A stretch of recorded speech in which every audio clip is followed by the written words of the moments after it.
হয় তাহলে ভয় কিসের? আমাদের প্রত্যেকের এখানে উত্তর চাই।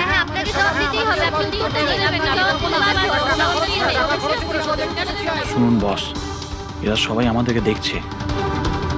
আপনি প্লিজ কিছু করুন। আপনি উত্তরটা দিয়ে দিন প্লিজ, না হলে আমাদের মান সম্মান মাটিতে মিশে যাবে। ঠিক আছে, আমার কোন জাদু দেখতে চাইছেন আপনারা? এক্সকিউজ মি, ওই চেয়ারটা নিয়ে স্টেজে রাখুন তো।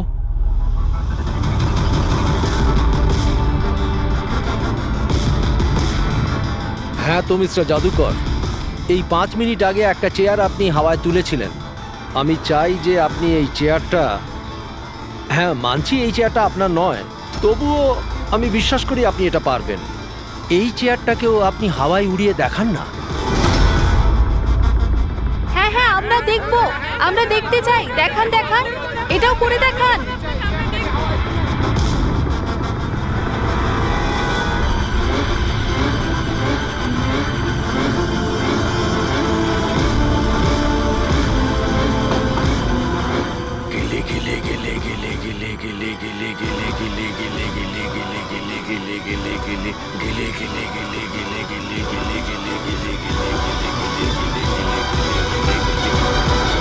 আরে আপনি কি আদৌ করতে পারবেন নাকি পারবেন না?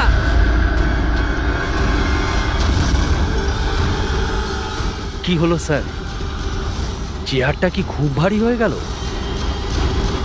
আমি বলবো কেন হচ্ছে না, কারণ ইনি কোনো জাদুকর নন, একটা ভণ্ড।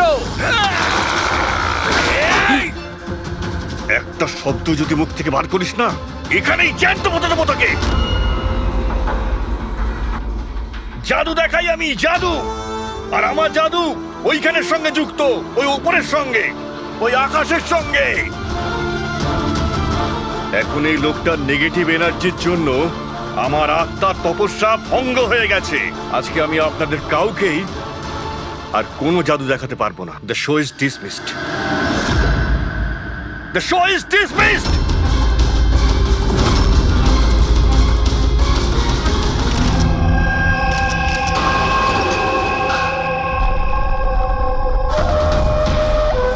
আরে ভাই ফ্রেডি, এই মিডিয়ার লোকেদের সামলাও তুমি।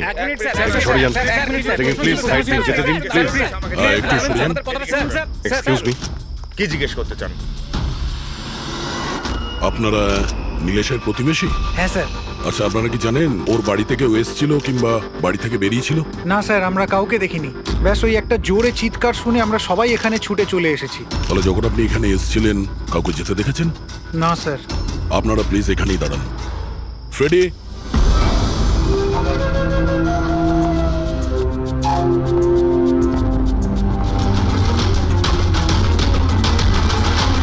স্যার, ঘরের অবস্থা দেখে মনে হচ্ছে যেন ভূমিকম্প হয়েছে এখানে।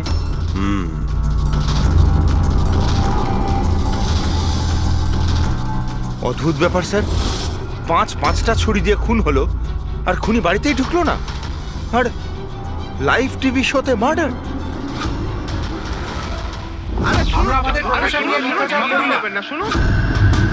ইলেশ বাবু, আপনি এই চেয়ারটা হাওয়ায় কি করে ভাসছে?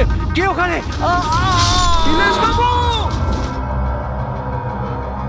উনি বাড়িতে তো ঢুকেছিল, এই দেখুন ওর জুতো ছাপও ফেলে গেছে।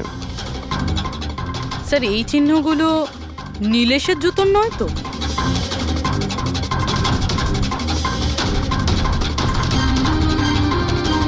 না, ওর পায়ে রক্তের তো কোনো দাগ নেই। আর এই দাগটা কোনো লোকের যার পায়ের সাইজটা বড়। বলছে তো খুন শূন্যে হয়েছে, কিন্তু দেখে তো মনে হচ্ছে না। ফ্রেডি, তুমি ওই লাইভ টেলিকাস্টের ফুটেজটা দেখাও তো, ওই মার্ডারের।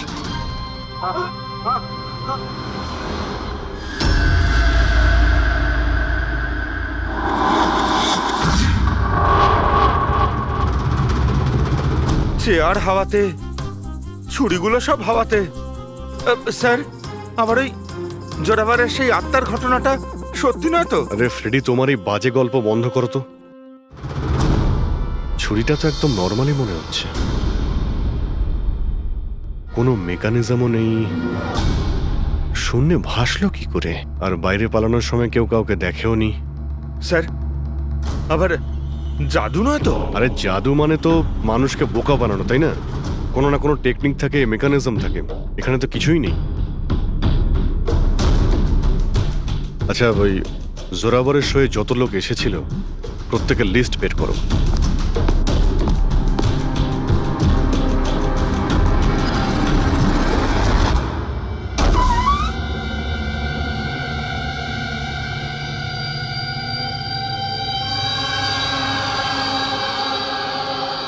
অভিজিৎ, হ্যাঁ? এই দেখো, বাড়ির ভেতরে যাওয়া আসার আরো একটা রাস্তা আছে। স্যার স্যার কিচেনে এই দুটো গ্লাস পেয়েছি, আর এইটাতে লিপস্টিকের চিহ্ন রয়েছে, এই দেখুন। কোনো মেয়েও ছিল এখানে? যদি এখানে কোনো মেয়ে থাকে তাহলে ভিডিওতে দেখা গেল না কেন? আর চেয়ারটা হাওয়ায় উড়লো কি করে? আর নীলেশ চেয়ার থেকে নামার চেষ্টা করলো না কেন? ওই টেবিলে রাখা সমস্ত ছুরিগুলো হাওয়ায় উড়ে নীলেশের গায়ে এসেই লাগলো কি করে? এর উত্তর তো ওই লিপস্টিক পরা মেয়েটাই দিতে পারবে, বা ওই লোকটা যার জুতোর ছাপ পাওয়া গেছে। রবি, এই কথাটা কনফার্ম তো যে এই জোরাবার আর মল্লিকা এই মুহূর্তে বাড়িতে থাকবে না? এমনটাও তো হতে পারে যে ফ্রেডরিক আর পঙ্কজ সার্চ করার সময়ই পেল না। স্যার 100% কনফার্ম, ব্যবস্থাই এমনভাবে করেছি আমি। স্যার এই মল্লিকাকে চিফ গেস্ট করে কলেজ ফাংশনে ডেকে নিয়েছি, ও সেখানে বিকেল 5টার আগে ফ্রি হবে না। তাহলে তো ভালোই। আর এই জোরাবার? স্যার আমাদের ডিপার্টমেন্টের কিছু স্পেশাল অফিসারদের সাথে এই জোরাবারের মিটিং ফিক্সড করিয়ে দিয়েছি 5 স্টার হোটেলে। ও এখন ওখানে বসে নকল পেপার সাইন করছে পৃথিবীর 15টা দেশে ম্যাজিক শো দেখাবে বলে। চলো, ভালোই হলো। ও আন্দাজি করতে পারবে না যে কি হচ্ছে, আর ততক্ষণ আমরা আমাদের কাজ করে বেরিয়ে যাব। কিন্তু স্যার একটা ব্যাপার বুঝতে পারলাম না, আমরা ওদের ঘরের তল্লাশি ওরা ঘরে থাকাকালীনও তো করতে পারতাম, এদের ঘর থেকে বাইরে বেরোবার পর কেন? আরে দুজনেই জাদুকর, তাই জাদু তো এদের বাঁ হাতের খেলা। হ্যাঁ, চোখের সামনে থেকে ওরা কখন প্রমাণটা এদিক ওদিক করে দেবে কিছুই বুঝতে পারবো না।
এই হচ্ছে সেই পাপি।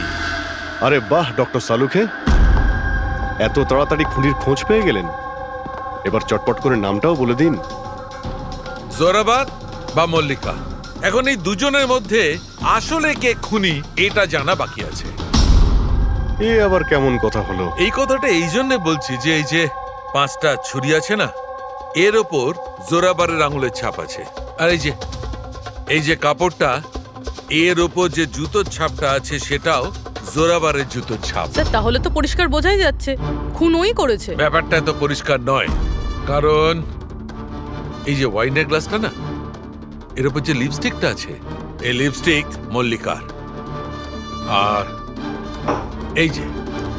এই যে সমস্ত জিনিসগুলো তোমরা নিয়ে এসেছো মল্লিকার বাড়ি থেকে, এর ডিএনএ আমি এই লিপস্টিকের সঙ্গে ম্যাচ করে দেখেছি, ম্যাচ হয়ে যাচ্ছে। তার মানে এই সমস্ত জিনিস আর লিপস্টিক মল্লিকারই। কিন্তু মল্লিকা তো টিভি শোতে বলছিল ও নীলেশকে চেনেই না। আমি তো ইলিশকে ঠিক মতো চিনিও না। তাহলে শোয়ের আগেও বাড়িতে কি করছিল?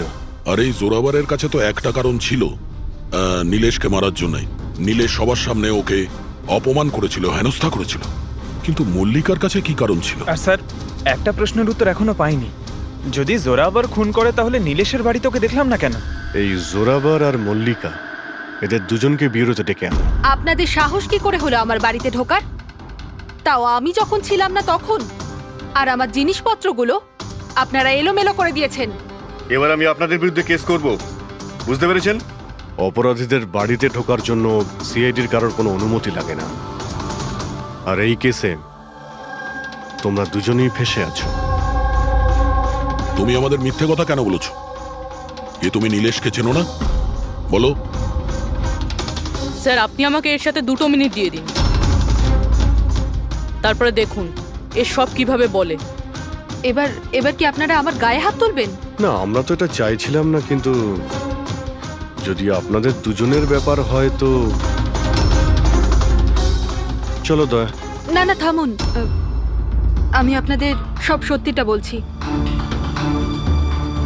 এটা সত্যি যে আমি ইলেশের সাথে দেখা করতে গিয়েছিলাম। অ্যাকচুয়ালি আমি ওকে অফার দিতে চেয়েছিলাম, কারণ আমি জোরাভারকে অনেকদিন ধরে এই ধূলিসাৎ করে দেওয়ার চেষ্টায় ছিলাম। বাট ট্রাস্ট মি, এই খুনটা আমি করিনি, আমার কোনো হাত নেই এতে।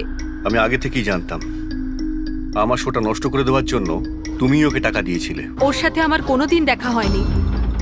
আমি সেদিন ওকে তোমার শোতেই প্রথম দেখলাম, আর তারপরে আমি ওর সাথে দেখা করতে গিয়েছিলাম। কিন্তু আমি এটা জানতাম না যে তুমি ওকে মেরে ফেলবে। আমি ওকে মারিনি। বলে জোড়াবার তোমার আঙুলের ছাপ ওই ছুরিতে কি করে এলো? স্যার মনে হয় আপনার কোনো ভুল হচ্ছে। তোমার নাম জোরাবার? আগে না স্যার, তাহলে কিন্তু চুপচাপ ওখানে দাঁড়িয়ে থাকো, যখন জিজ্ঞাসা করা হবে তখন বলবে। তাহলে জোরাবার, এবার বলো কি করে খুন করলে? আমি এই মার্ডারটা করিনি। তোমার বলাতে কিছুই হবে না। আদালত প্রমাণ চাইবে, প্রমাণ যেটা তোমার বিরুদ্ধে। আমার বিরুদ্ধে কোনো প্রমাণই নেই, কারণ আমি একই সময় 2 জায়গায় উপস্থিত থাকতে পারি না। তার মানে? মানে হলো স্যার, যে সময় ইলেশের মৃত্যু হয় ঠিক ওই সময় দিল্লিতে উনি জাদুর শো করছিলেন।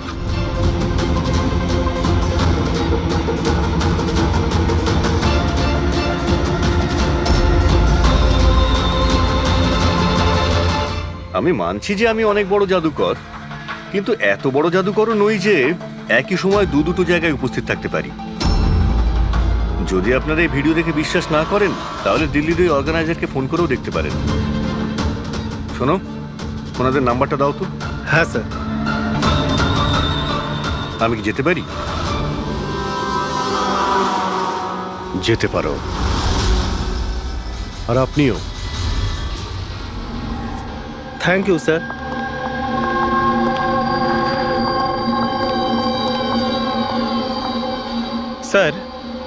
স্যার অডিয়েন্সে যত মেম্বার ছিল সবার মোবাইল লোকেশন ট্র্যাক করেছি। স্যার যেই সময় নীলেশ মারা যায় ওর বাড়ির আশেপাশে কেউ ছিল না। আমার তো এই জোরাবারকেই সন্দেহ।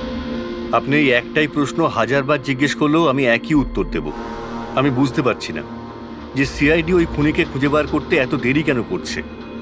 আমি জানি তো, আমি জানি ওই আত্মারাই ওকে খুন করে ফেলেছে। আমার শোতে আমাকে অপমান করেছিল এই লোকটা।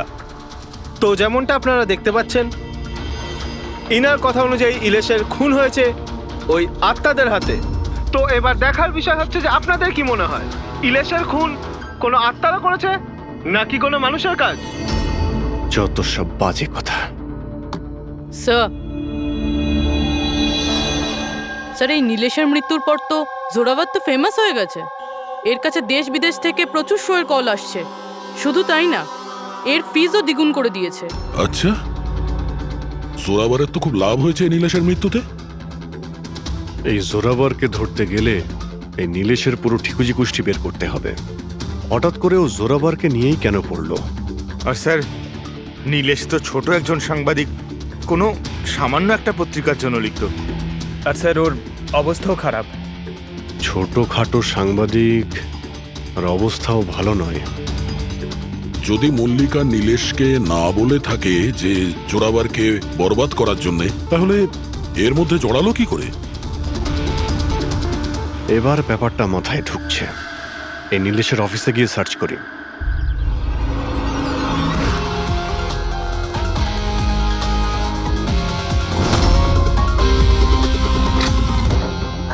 আসুন সাহেব।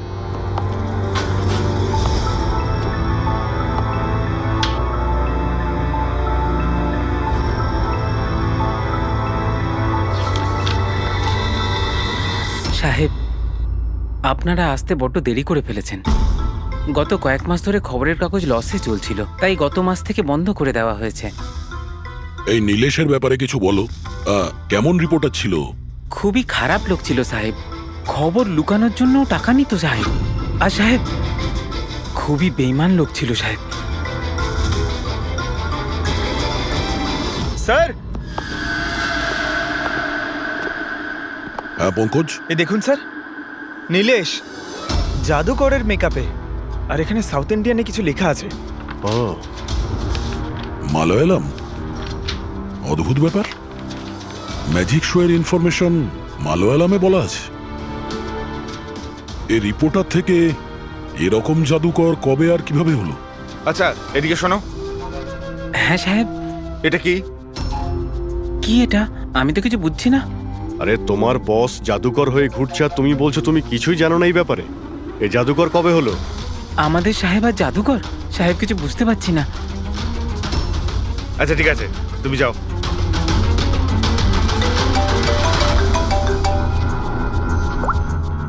হ্যাঁ পূর্বী। আচ্ছা, হ্যাঁ ওকে, ঠিক আছে।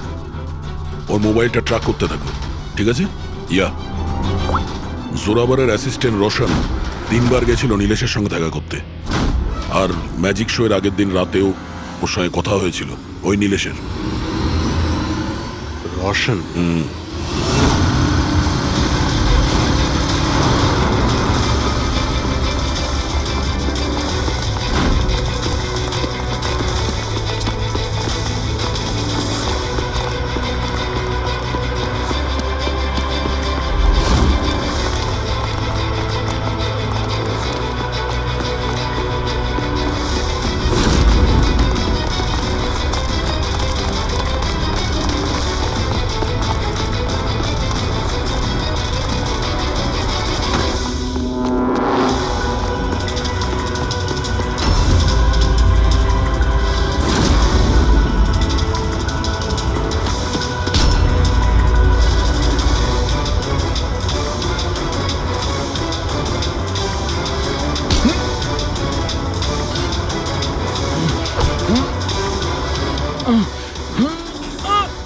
এত জোরে দৌড়লে মাথা ঘুরে পড়ে যাবি, বুঝলি?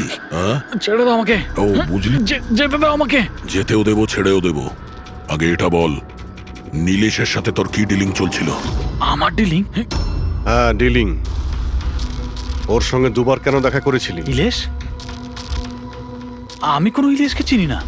এই নাটকটা করিস না, বুঝলি? তোর পুরো লিস্ট আছে আমার কাছে। তুই কোথায় কখন দেখা করেছিলি, তোর মোবাইল ফোনের রেকর্ড সব। তুই এটা বল যে এই নীলেশ ভুয়ো জাদুকর সেজে কেন ঘুরছিল?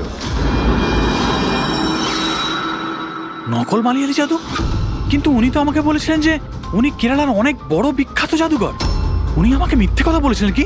সেটা আমরা দেখে নিচ্ছি। তুই শুধু এটা বল যে তুই নীলেশের সঙ্গে কখন আর কেন দেখা করেছিলি। উনি আমাকে একটা প্রস্তাব দেন। উনি বলেছিলেন যদি আমি ওনাকে সাহায্য করি, আর আমি যদি জোরাবরকে বরবাদ করতে ওনার সাহায্য করি, তো উনি আমাকে জোরাবরের থেকে বেশি 5 গুণ বেশি স্যালারি দেবে। আর 6 মাসের মধ্যে আমার নিজের ম্যাজিক শো শুরু করে দেবে বলেছিলেন। উনি প্রমিস করেছিলেন যে উনি আমাকে জোরাবরের মতো আমাকে বিখ্যাত ম্যাজিশিয়ান বানাবেন।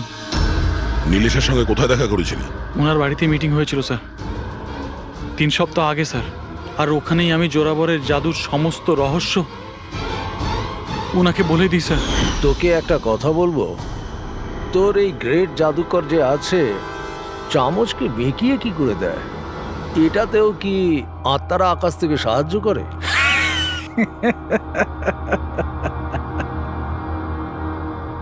আরে ইলেশ বাবু, কোনো আত্মা টাত্তা নেই। আরে এই দুনিয়াকে বোকা বানায় জোরাবার, সব থেকে বড় বিখ্যাত জাদুকর। চামচের মধ্যে একটা রবার থাকে, আর রাবারকে একটু অ্যাডজাস্ট করে আর চামচ বেঁকে যায়। আরে বাপরে, এইভাবে ঠকায়? আর ওই যে মেয়েটাকে হাওয়ায় ওড়ায়, ওই জাদুটা কি করে করে? বেকার স্যার, বাঁহাতের খেলা আপনিও করতে পারবেন। কি করে? মেয়েটা যখন টেবিলের উপর শুয়ে পড়ে, যে টেবিলটা থাকে না, ওই টেবিলটার সঙ্গে যুক্ত থাকে একটা লোহার রড। এবার আপনি বলবেন যে লোহার রড তো দেখা যায় না। কি করে দেখা যাবে? চাদর দিয়ে ঢাকা থাকে না লোহার রডটা। জোরাবর যেই মুহূর্তে স্টেজে আসে জাদু দেখানোর জন্য, ঠিক সেই সময়ে চাদরটা ঢেকে দেওয়া হয়। জোরাবর এই লোহার রডটাকে লুকিয়ে ধরে রাখে যাতে দেখা না যায়। এদিকে দুটো কাঠের চেয়ার সরালো আর দর্শকদের মনে হয় মেয়েটা কি করে হাওয়াতে ভেসে আছে। সবই বোকা বানানোর কৌশল স্যার। তার মানে এর মধ্যে ম্যাজিক বলে কিছু নেই। না। তার মানে কাজটা শুধু হাত সাফাই। স্যার স্যার এসব বাদ দিন না স্যার, আপনি আমাকে এটা বলুন যে আমার ম্যাজিক শোটা আপনি কবে চালু করছেন? বলুন হবে না, স্যার। ব্রাদার, খুব তাড়াতাড়ি হবে। এই নীলেশ প্রথমে নকল জাদুকর সাজে, তারপরে কে মিথ্যে বলের বিশ্বাস অর্জন করে, আর তারপর জোরাবারকে ম্যাজিক দেখাতে বলে। হ্যাঁ, কি কারণ হতে পারে? ও তো সাধারণ রিপোর্টার ছিল, কোনো ম্যাজিশিয়ান তো ছিল না। হ্যাঁ, সাংবাদিক ছিল যে নকল জাদুকর সাজলো, আর জোরাবারের ম্যাজিক ট্রিকগুলো এই জোরাবারের আসল মুখোশটাকে খুলে দিতে চাইছিল না তো? এইসবের জন্য কি তাহলে স্ট্রিং অপারেশন করছিল? স্টিং অপারেশন যদি এটাই হয়ে থাকে, তাহলে তো ওর বাড়িতে স্পাই ক্যামেরা থাকবে, ওর ঘরে।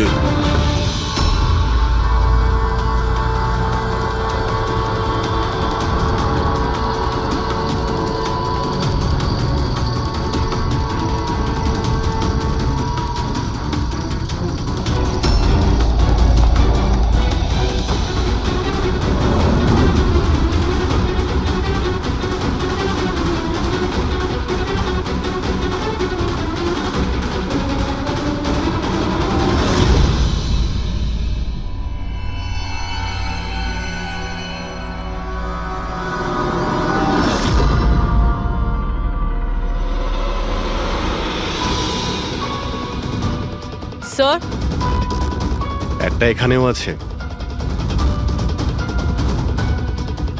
ও, তার মানে এখানে স্টিং অপারেশন হচ্ছিল। হতে পারে নীলেশ এই জোরাবারের এই স্টিং অপারেশন করে কোনো নিউজ চ্যানেলে এই ফুটেজ বিক্রি করার পরিকল্পনা করেছিল। ও হয়তো ভেবেছিল যে ওর ক্যারিয়ারের গাড়ি আবার রাস্তায় ছুটবে। স্যার, যদি ওর কাছে সত্যি এতগুলো ফুটেজ ছিল, তাহলে ওই ফুটেজগুলো কোনো নিউজ চ্যানেলে বেচলো না কেন? এই ফুটেজের মাধ্যমেই ও জোরাবারকে ব্ল্যাকমেল করছিল, তাই জোরাবার পথের কাঁটা সরিয়ে দিয়েছে। কিন্তু স্যার, আমরা ঘুরে ফিরে আবার একই জায়গায় চলে এলাম। যখন জোরাবার দিল্লিতে ছিল, তখন ওর হাতের চিহ্ন ছুরিতে কিভাবে? এটা তো ডক্টর সালুকেই বলতে পারবেন। আপনারা আবার আমাকে ডেকে পাঠালেন? হ্যাঁ, সময় নষ্ট করছেন আপনারা। আমার বিরুদ্ধে কি সত্যি কোনো উপযুক্ত প্রমাণ আছে আপনাদের কাছে? হ্যাঁ, মদ খাও।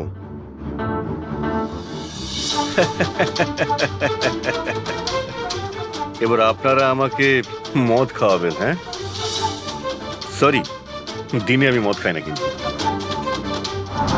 তাহলে কি রাত্রে খাও?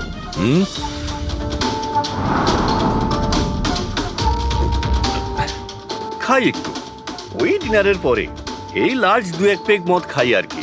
কিন্তু ব্যাপারটা কি? হ্যাঁ, ব্যাপারটা কি? ব্যাপারটা জানতে চান তো? এই যে ছুরি পাওয়া গেছে না ক্রাইম স্পটে, এতে তোমার আঙুলের ছাপ, আর ওতে শুকনো ঘামের মধ্যে আমি অনেক বেশি মাত্রায় মদের, অ্যালকোহলের ট্রেসেস পেয়েছি। অল্প স্বল্প নয়, অনেক বেশি মাত্রায়, বুঝেছো? মদ পেয়েছেন, শরবত পেয়েছেন, নাকি পালং পনির পেয়েছেন সে আমি কি জানি। খুন হবার সময় আমি দিল্লিতে ছিলাম। আর কতবার বলবো এই কথা? ফালতু কথা বন্ধ কর, বুঝলি? না হলে সিআইডির বেশি সময় লাগবে না তোকে শায়েস্তা করার জন্য। এটুকু প্রমাণ যথেষ্ট তোকে জেলে পাঠানোর জন্য। কিন্তু আমরা সত্যিটা জানতে চাই বলে তোর সঙ্গে কথা বলছি।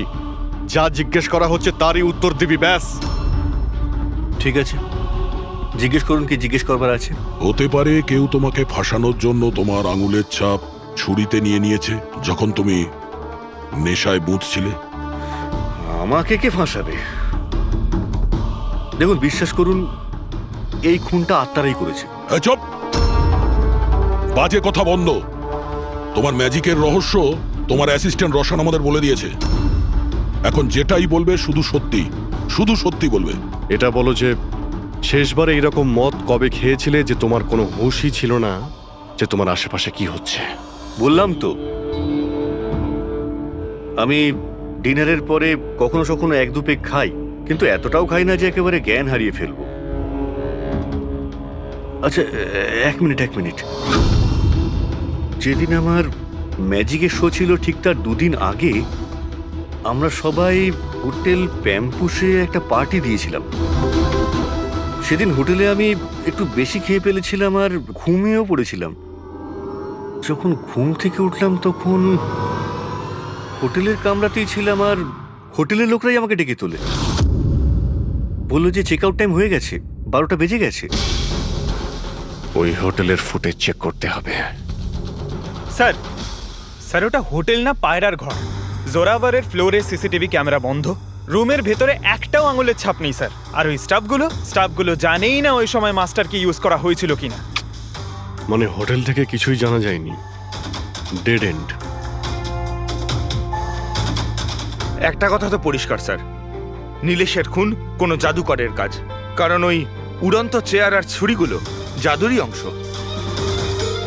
এই কেসে তো 3 জন জাদুকর রয়েছে, জোরাবার, মল্লিকা আর রোশন। 1 মিনিট অভিজিৎ, আরো একজন ম্যাজিশিয়ান তো আছেই কেসে, তাকে খেয়ালই করিনি আমরা। জোরাবারের দ্বিতীয় অ্যাসিস্ট্যান্ট রুশালি। পুরবি একটা কাজ করো, এই রুশালির মোবাইল ফোন ট্র্যাক করো, জানার চেষ্টা করো যে মার্ডারের আগে এবং তারপরে ওর লোকেশনটা কোথায় ছিল। ওকে স্যার, এই ব্রুশালির ব্যাপারে তো ভুলেই গেছিলাম। স্যার এই দেখুন, রুশালি মার্ডারের টাইমে নিজের কলেজে গেছিল, সেখান থেকে বাড়ি, আর তারপর জুহুর একটা কফি শপে, আর সেখান থেকে জোরাবারের ম্যাজিক শোতে। রুশালি লাস্ট দুরাত্রির ওর কলেজে গিয়েছিল, রাত্রির 1টার সময়। 2 দিন ধরে রোজ কলেজে যাচ্ছিল, তাও আবার রাত 1টার সময়। এত রাতে ও কলেজে কি করতে গেছিল? মার্ডারের 2 দিন আগে ও হার্ডওয়্যারের দোকানেও খুব ঘুরেছিল। নীলেশের মার্ডারের পরে ওর লোকেশনটা কোথায় ছিল দেখো। স্যার ওর ফোন বন্ধ ছিল। ফোন বন্ধ ছিল? এই রুশালি একটু গন্ডগোলের, কলেজে গিয়ে দেখি। এত রাত্রেও কলেজে গেছিল কেন? স্যার আমার ভুল হয়ে গেছে, আমাকে ক্ষমা করে দিন। ভুল? এটাকে ভুল বলছো তুমি? হ্যাঁ, এত রাতে তুমি একটা মেয়েকে কলেজের ভেতর আসতে দিয়েছিলে কেন? স্যার ওই ম্যাডাম হাত খরচের জন্য কিছু টাকা দিত আমায়, ল্যাবের ভেতরে গিয়ে কাজ করার জন্য। ঘুষ নিচ্ছিলে? কখনো ভাবনি যে এক্সট্রা টাকা কেন দিচ্ছে? পড়াশোনা তো দিনের বেলাতে হয়, রাতের বেলা ল্যাবে কি করছিল? আমি ওইটাই জিজ্ঞেস করেছিলাম স্যার। উনি বললেন যে একটা বিশেষ এক্সপেরিমেন্ট করছেন, একটা এক্সট্রা প্রজেক্ট যেটা উনি কলেজ থেকে পেয়েছেন। স্যার আসুন, এ হলো মনোজ, ওই ল্যাবের অ্যাসিস্ট্যান্ট, যেখানে রুশালি এক্সপেরিমেন্ট করছিল। মনোজ, এই রুশালি এখানে কি এক্সপেরিমেন্ট করছিল? স্যার ও একটা ভীষণ বড় ইলেকট্রোম্যাগনেট আবিষ্কারের খোঁজ করছিল।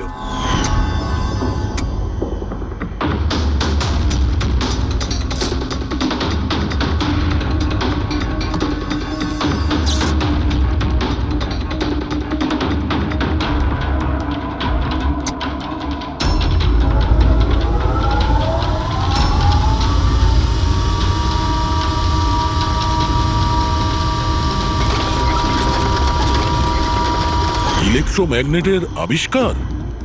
তুমি ওকে বাধা দাওনি এসব করতে? না স্যার, যদি কোনো স্টুডেন্ট পড়াশোনা ছাড়া অন্য কিছু করতে চায়, তাও আবার কলেজ টাইমের পরে, তাহলে আমরা তাদের উদ্বুদ্ধ করি। হ্যাঁ, তবে আমি এটা জানতাম না যে ও রাতের অন্ধকারে লুকিয়ে লুকিয়ে এই সব কিছু করছে। তার মানে হলো ভাই, রুশালির ইলেকট্রোম্যাগনেট প্রজেক্ট সাকসেসফুল হয়েছিল, সেই জন্য নীলেশের চেয়ার আর ছুরি শূন্যে ভাসছিল। স্যার, মিস্টার প্রভাকর, জাদুর এক্সপার্ট। Hello sir.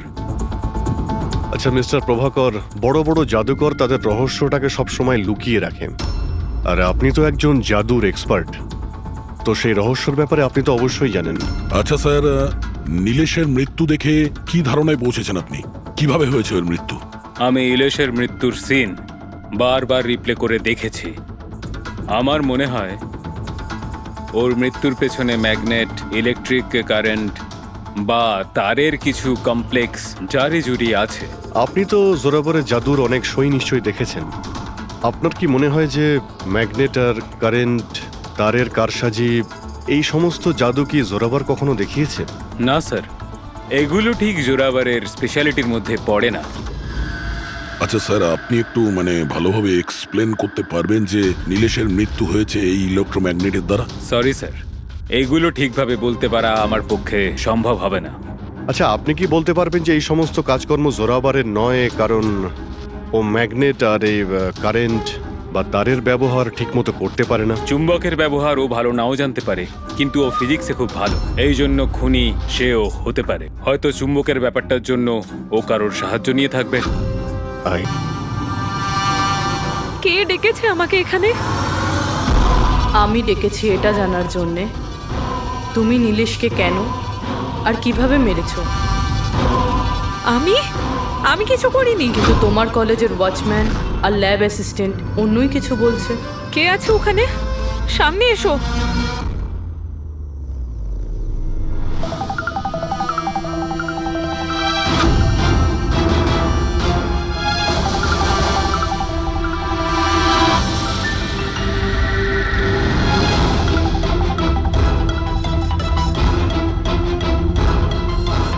আমার কাছে এসো। এসো। কে তুমি? তোমার হাত দাও।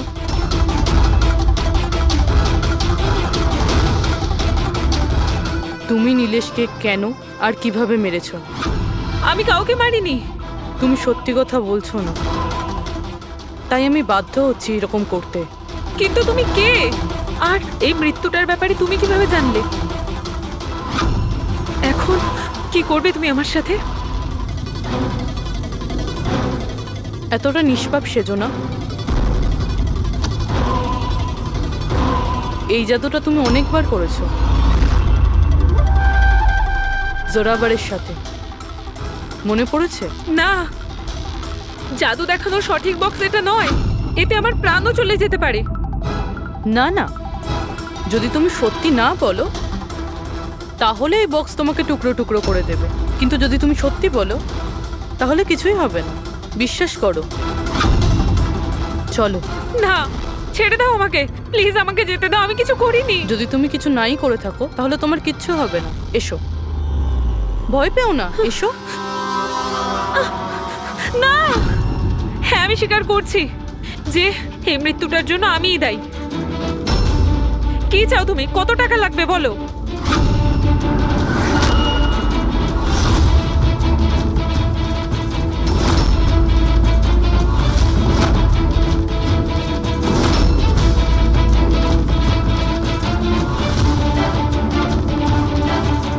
সিআইডি?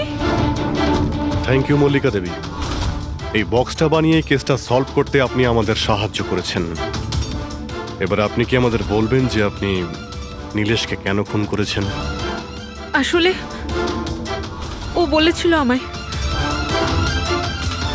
কার কথাতে করেছো?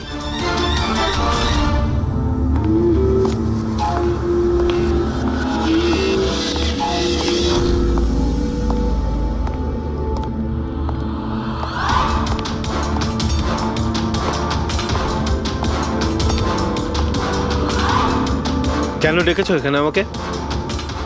বলেছিলাম না যতক্ষণ কেসটা ঠান্ডা না হবে ততক্ষণ আমার সঙ্গে যোগাযোগ করবে না। না মানে আমি ও না, আমরা কন্ট্যাক্ট করেছি তোমাকে।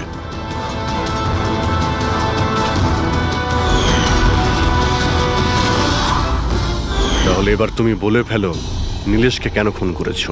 ইলেশের কাছে ওই বোকা রোশনের সমস্ত স্ট্রিং অপারেশনের ভিডিও ফুটেজ ছিল, আর ইলেশ আমার কাছে ওই ফুটেজের জন্য 25 লক্ষ টাকা চাইছিল। ও ব্ল্যাকমেল করছিল, এই জন্য ওকে প্রাণে মেরে ফেললে? আমি ইলেশকে 25 লক্ষ টাকা না, 2.5 কোটি টাকা দিয়েছিলাম, কারণ আমার মাথায় একটা বুদ্ধি ছিল। কারণ মল্লিকা কিছু মাস ধরে এনার ওপর তো আমি ভাবলাম যে ইলেশকে ব্যবহার করে ইনাকে জাদুর দুনিয়ার সব থেকে বড় জাদুকর বানিয়ে দিই। বৈশালীর এক্সপেরিমেন্টগুলো ব্যবহার করে আমি ইলেশকে মারার প্ল্যান করেছিলাম। কি হয়েছে বলো? তুমি আমাকে এত আর্জেন্টলি এখানে আসতে বললে কেন? বৈশালী, আমি তোমার কাছে সাহায্য চাই ইলেশকে রাস্তা থেকে সরানোর জন্য। এটা এটা তুমি কি বলছো? তুমি আমাকে একজনকে মেরে ফেলতে বলছো? আমি তোমাকে প্রাণ নিতে বলিনি, আমি শুধু একটা হেল্প নিতে চাইছি। একটু ব্যবস্থা করে দাও তোমার এক্সপেরিমেন্টকে ব্যবহার করে, আর এটার জন্য তোমাকে যত বলবে তত টাকা দেবো। ইলেশ সব কিছু জানতো যে লাইভ শো চলাকালীন ওনার চেয়ার হাওয়াতে উড়বে ইলেকট্রিক চৌম্বকের মাধ্যমে, কিন্তু ও এটা জানতো না যে ওর খুন হয়ে যাবে। আমিও জানতাম না যে তুমি লুকিয়ে আমার আঙুলের ছাপ নিয়ে ওই ছুরিগুলোতে লাগিয়ে দেবে আর আমাকে ফাঁসিয়ে দেবে। ফাঁসিয়ে দেবে? আরে আমি তো তোমাকে দেশ বিদেশে জনপ্রিয় করে দিয়েছি, বিখ্যাত করে দিয়েছি। 10 লক্ষ টাকাও তো ছিল না তোমার কাছে, আজ 10 কোটি আছে। কার জন্য? আমার জন্য। তাতে তোমার কি লাভ হলো? আফসোস এটাই, ওই টাকাগুলো এখন তোমার কোনো প্রয়োজনে লাগবে না। নীলেশকে খুন করার অপরাধে আদালত তোমাকে কঠিন শাস্তি দেবে, সারা জীবন জেলের মধ্যেই পচবে তুমি। নিয়ে যাও এদের।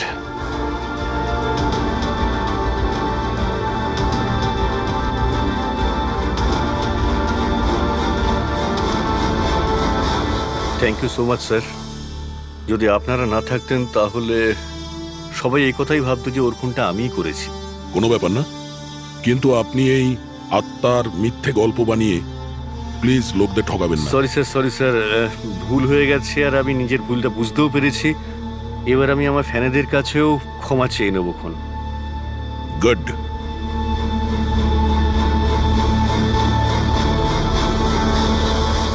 I C. স্যার, এটা কি? স্যার এই কাগজের টুকরোটা ওনার কাছে পাওয়া গেছে। যদি পাইলট প্লেনটাকে নামানোর চেষ্টা করে তো আবার এইরকমই হাল হবে। এই লোকটার খুন হয়েছে আর খুনি প্লেনের মধ্যেই রয়েছে। স্যার, মৃত লোকটার নাম রাজেশ, আর এই ছোট প্লেনটার পাইলট ছিল। ওই প্লেনটার ব্যাপারে কিছু জানা গেল যার থেকে ওই লোকটা পড়েছিল? হ্যাঁ স্যার, সমুদ্রতে এই প্লেনটার ধ্বংসাবশেষ পাওয়া গেছে, আর কোনো লাশ পাওয়া যায়নি। লাশ পাওয়া যায়নি মানে প্লেন খালি ছিল? স্যার তাহলে পাইলটকে প্লেন থেকে ফেললো কে? না পঙ্কজ, প্লেন খালি ছিল না। নিশ্চয়ই প্লেনের মধ্যে অন্য কেউ ছিল যে এই পাইলট রাজেশকে ধাক্কা মেরে প্লেন থেকে ফেলে দিয়েছে, আর প্লেন ক্র্যাশ হওয়ার আগেই ও নিজেই জলে ঝাঁপ দিয়েছে। যখন আপনারা এই পাইলটকে টাকা দিয়েছিলেন, মানে আমি বলছিলাম যে রাজেশ যে পাইলট ছিল এর ব্যবহার কেমন ছিল? ওর বডি ল্যাঙ্গুয়েজ, ওর কথা বলা কোনো রকম গন্ডগোল লেগেছিল? অদ্ভুত। না স্যার, আমি তো ওর সঙ্গে দেখা করলাম, ওকে টাকা দিলাম আর রিয়াকে প্রপোজ করার জন্য মেসেজটা দিলাম, ব্যাস। কিন্তু তখন তো ও একদম ঠিকই ছিল। স্যার এবার কি আমরা যেতে পারি? না, যতক্ষণ আপনাদের রিপোর্ট না আসবে আপনারা যেতে পারবেন না। এক মিনিট। Yes doctor. দয়ারা ঠিকই বলছে, কিছুই হয়নি, এদের ছেড়ে দাও। আর ওই পাইলট, ওই রাজেশ ভাই, ওর রিপোর্টে অনেক কিছু পাওয়া গেছে। হ্যাঁ ঠিক আছে, এখন আপনারা যেতে পারেন। তবে হ্যাঁ, যদি প্রয়োজন হয় আবার ডাকবো। ঠিক আছে স্যার। কি আছে ডক্টরের রিপোর্টে? কি করে মরেছে লোকটা? দয়ার, ওর মৃত্যুটা একটা খুব বিপজ্জনক নার্ভ এজেন্টের কারণে হয়েছে। হ্যাঁ পুরবি, এটা খুবই বিপজ্জনক টক্সিক কেমিক্যাল, যে কোনো মানুষের নার্ভাস সিস্টেমটাকে ড্যামেজ করে দেয়। এত বিপজ্জনক কেমিক্যাল ডক্টর সালুকে এটা দিয়েছিল কিভাবে? ফ্রেডি, যে কোনো ভাবে দেওয়া যেতে পারে, খাবার সঙ্গে, জলের সঙ্গে, ইঞ্জেকশনের মধ্যে দিয়ে। কেউ কাউকে এরকম বিভৎস মৃত্যু কেন দেবে? এমন কি শত্রুতা ছিল? ও হ্যাঁ, এই যে পেন ড্রাইভ, এই পেন ড্রাইভ থেকে নিশ্চয়ই কিছু পাওয়া যাবে। এটাকে কম্পিউটারে কানেক্ট করে দেখো। আমি এই পেন ড্রাইভটা